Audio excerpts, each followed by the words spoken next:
예, 소개 감사합니다. 삼성서울병원 양신석입니다. 오늘 제가 말씀드릴 주제는 DVT 치료에 관한 내용입니다. 먼저 DVT를 여러 방법으로 분류를 하고 있는데 제일 많이 분류하는 방법이 크게 두 가지입니다. 그 중에 하나가 아나토미인데 파플리테를 베인 상방과 하방을 기준으로 프록시말과 디스탈로 나누고 경우에 따라서는 일리오 페모랄, 페모로 파플리티아 이렇게 명칭을 붙이기도 하고, 이제 카프 베인은 프록시말 DVT와는 병의 진행 그 예후가 많이 다르기 때문에 별도로 구분을 할 필요가 있는 것 같습니다. 또 하나가 에티올로지에 따라서 분류를 하는데 특별한 원인을 알 수 없는 경우를 언프로복트라고 하고, 프로복 리스크 팩터를 가진 환자들 중에서 이제 트랜지언트한 리스크 팩터냐 퍼시스턴트한에 따라서 또 분류를 하고 있습니다. 그래서 최근 가이드라인에서는 이렇게 표로 정리해서 트랜지언트한 경우는 이제 메이저와 마이너로, 그다음에 퍼시스턴트로 이렇게 리스크 팩터를 분류해서 DVT를 기술하고 있습니다. 첫 번째로 이제 말씀드릴 내용은 이제 아이솔레이티드 디스탈 혹은 아이솔레이티드 카프베인 DVT입니다. 72세 남자였고 로우백 페인과 렉 위크니스가 있던 환자였고, 환자는 본원에서 이제 L2-3에 디스크가 있어서 마이크로 디섹토미를 시행을 받았습니다.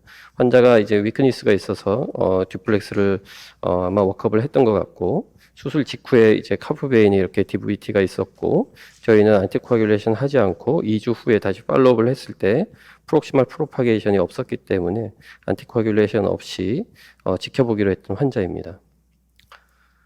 이렇게 아이솔레이티드 디스탈 DVT가 있는 경우에 그동안 몇 가지 논란점이 있었습니다. 이제 아이솔레이티드 DVT, 카프베인의 DVT 같은 경우는 파플리티얼 베인 하방에만 존재하는 스럼부스를 말하는데, 이 특징이 보면 몇 가지가 있는데 그 중에 하나가 대부분이 다 트랜지언트 리스크 팩터를 가지고 있기 때문에 이 리스크 팩터가 쉽게 호전되거나 이제 제거될 수 있는 그런 환경이 조성이 될 수 있고, 프록시말 DVT에 비해서 증상이 거의 없거나 아주 경미합니다. 그래서 이런 경우에 치료를 해야 되느냐, 이게 컨트로버시가 많았습니다. 프록시말 익스텐션을 하는 경우가 10%도 채 안 되고, 특히나 이제 펄모너리 엠볼리즘 같은 경우는 1% 미만이었고, 모탈리티와 블리딩 측면에서도 캔서 어소시에이티드 DVT가 아니면 거의 일어나지 않기 때문에 치료의 대상에서 많이 벗어나 있는 상태였고, 리커런스라 아니면 포스트 스롬보틱 신드롬에서도 절반 이하에서만 발생하기 때문에 프록시말 DVT와는 좀 다른 경우가 아니겠느냐, 이렇게 컨트로버시가 있어 왔습니다. 작년에 업데이트된 ACCP 가이드라인에 보시면 증상의 유무에 따라서 치료할 것을 권고하고 있습니다. 그래서 증상이 만약에 심한 증상이 없다면 2주 간격으로 시리얼 이미징을 하는 것이 안티코아귤레이션보다는 좋겠다. 하지만 증상이 있을 경우에는 안티코아귤레이션을 해라. 하지만 레코멘데이션 그레이드가 굉장히 낮고 에비던스도 모호합니다. 시리얼 이미징을 했을 때 프록시말 프로파게이션이 유무에 따라서 안티코아귤레이션 유무를 결정하는데, 프록시말 익스텐트가 없다면 안티코아귤레이션을 하지 않는 것이 강력하게 권고되고, 프록시말 익스텐트가 있다면 역시 안티코아귤레이션 하는 것이 권고되고 있습니다.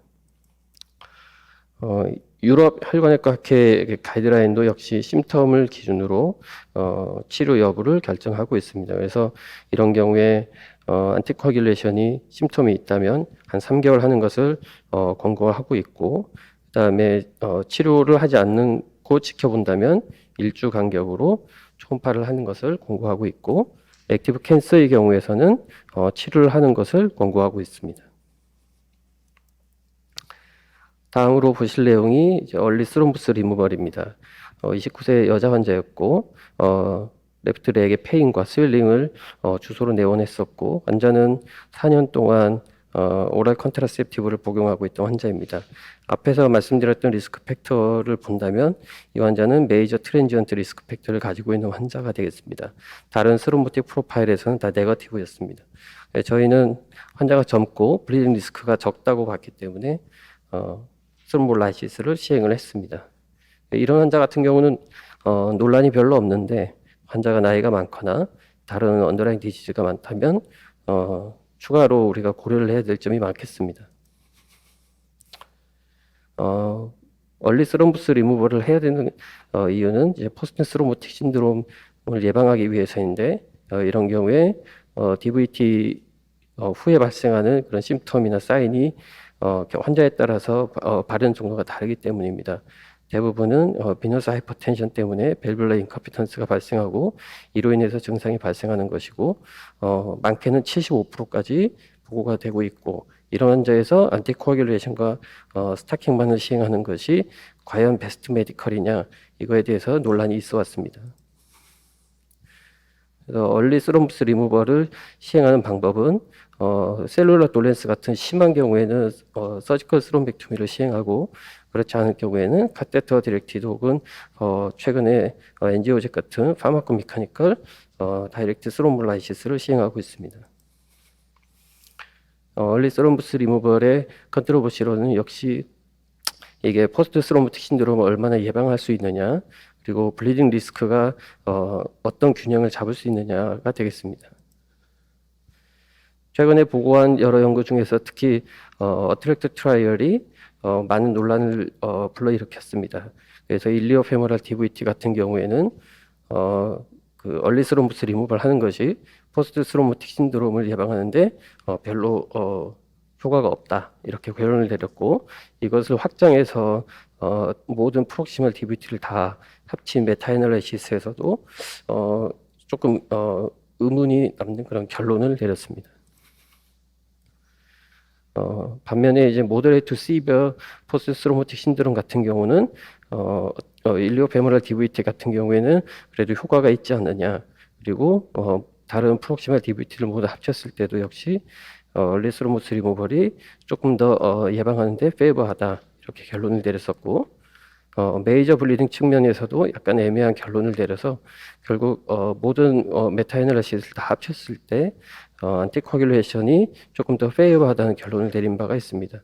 따라서 환자의 증상과 블리딩 리스크를 고려를 해야 되는데 그래서 가이드라인이 굉장히 모호하게 표현을 하고 있습니다. 그래서 작년에 보고된 업데이트에서는 ACCP 가이드라인 같은 경우에는 안티코아귤레이션만 하는 것이 좋겠다. 그다음에 나이스 가이드라인은 이런 조건을 가진 환자에서는 얼리 스럼브스 리무버를 하는 것이 좋겠다. 이렇게 권고를 하고 있고 유럽 혈관외과학회에서도 역시 증상이 있는 일리오 페모랄 DVT에서만 환자를 고려를 해라. 그리고 일리학을 인볼브하지 않은 페모랄 베인 하방의 DVT에서는 하지 말라고 권고하고 있습니다. 다음으로 보실 게 캔서 어소시에이티드 스롬보시스입니다. 77세 여자 환자고 브레인 튜머가 있었고 듀플렉스 상에서 일리학 베인 하방으로 DVT가 있었습니다. 환자는 크레니오토미가 예정돼 있어서 먼저 IVC 필터를 넣었었고 필터 리무벌 한 후에 아픽사반으로 안티코아귤레이션을 유지했던 케이스가 되겠습니다. 캔서 어소시에이티드 스롬보시스의 경우에는 기존의 다른 DVT 환자에 비해서 여러 가지 다양한 모비리티, 모탈리티 팩터를 가지고 있는데 특히 발생 빈도를 보시면 4배에서 7배까지 증가하는 걸로 되어 있고 리커런스도 역시 3배, 그다음에 안티코아귤레이션 어소시에이티드 블리딩도 2배 이상, 그리고 환자의 사망에 기여하는 바가 10배 이상 높기 때문에 캔서 환자에서 DVT 치료는 굉장히 적극적으로 해야 되는 부분이 되겠습니다. 하지만 기존에 어떤 약제로 얼마만큼 하는 거에 대해서 굉장히 컨트로버시가 있어 왔습니다. 최근에 많은 연구들이 이제 진행이 됐고 ESVS에서는 이제 메타애널리시스를 통해서 결과를 분석을 했었는데 에독사반, 리바록사반, 아픽사반에 대한 각각의 연구 결과에서 다 페이버하게 도화학이 유리한 것으로 리커런스를 예방하는데 유리한 것으로 보고를 하였고 메이지 블리딩 측면에서도 두 로우 몰레큘러 헤파린과 비교해서 도화학이 열등하지 않았습니다. 따라서 지금 가이드라인에서는 이제 전부 다 도화학으로 바뀌었습니다. 그전에는 로우 몰레큘러 웨이트 헤파린을 많이 강조를 했었는데 ACCP 가이드라인에서는 도화학으로, 나이스 가이드라인에서도 도화학으로 할 것을 권고하고 있습니다. 하지만 ESVS 가이드라인은 여전히 1A로 로우 몰레큘러 웨이트 헤파린을 아직도 남겨놨고요. 도화학의 경우에는 2A로 추가로 기술이 되었습니다. 다음으로 보실 주제가 DVT 환자에서 그러면 얼마만큼 안티코agulation 유지할 것이냐 이 문제입니다. 58세 여자 환자였고 런캐스의 본메타로 보행이 불가능한 환자였습니다. 그래서 저희 병원에는 어큐트 DVT로 왔었고 리바록사반을 스타트를 했었고 각각 듀플렉스 팔로우를 했을 때 이렇게 어큐트 페이지의 DVT는 다 없어진 상태였습니다.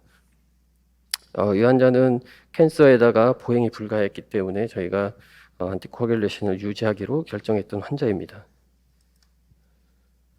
안티코agulation의 치료를 보시면 이제 페이즈 1, 2, 3로 많이 분류를 하고 있는데 첫 1주, 그 다음에 3개월까지, 그 다음에 3개월 이후부터 언제까지 할 건지는 아직 정해지지 않았지만 이렇게 세 단계로 분류를 하고 있습니다. 하지만 이렇게 언제까지 치료할 것이냐에 따라 대한 것도 여전히 논란이 있는데 리스크 팩터에 따라서 리커런스 레이트가 확연히 다르기 때문입니다. 그래서 뭐 수술과 같은 프로복 리스크 팩터를 가진 환자에서는 리커런스 레이트가 3%도 안 되기 때문에 5년 리커런스가, 그래서 이런 경우에는 굳이 익스텐션을 할 필요가 없는 그런 DVT가 되겠습니다. 하지만 넌 서지컬 혹은 언프로복 DVT 같은 경우에는 급격하게 리커런스 레이트가 증가하기 때문에 안티코agulation을 바로 중단할 수는 없습니다. 그래서 가이드라인에서는 3개월 하고 중단해야 되는 이런 로우 리커런스 리스크 팩터를 분류를 해놨고 그 나머지는 피지션에 따라서 조절을 해라 이렇게 가이드라인을 제시하고 있는데 주로 장기간에 걸쳐서 라이프롱 안티코agulation을 해야 되는 경우는 현재 액티브 캔서인 경우, 그다음에 메이저 리스크 팩터가 호전되지 않는 경우, 그 외에 다른 류마틱 디스오더나 스롬보필리아 같은 경우에 장기간 안티코agulation 할 것을 권고하고 있습니다.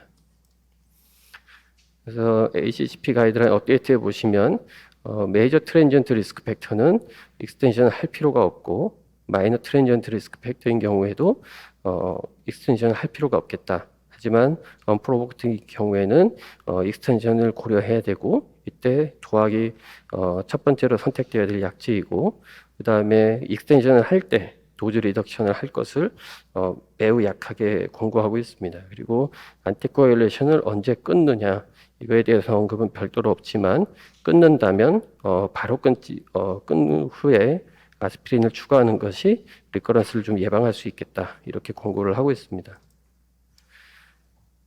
ESVS에서도 역시 언프로복트 리스크 팩터를 갖는 DVT 환자에서 익스텐션을 할 것을 권고하고 있고 이때 역시 도학을 해야 되고 도즈 리덕션을 하는 것도 역시 비슷한 수준으로 권고를 하고 있고 익스텐션을 하는 환자에서 약제로 아스피린은 권고되지 않고 있습니다.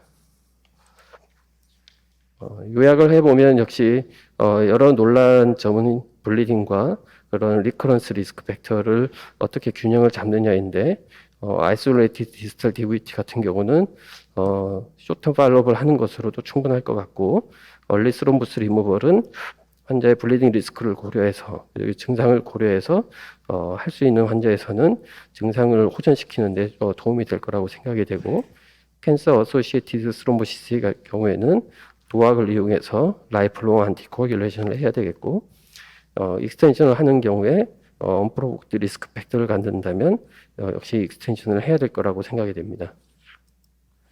경청해 주셔서 감사합니다.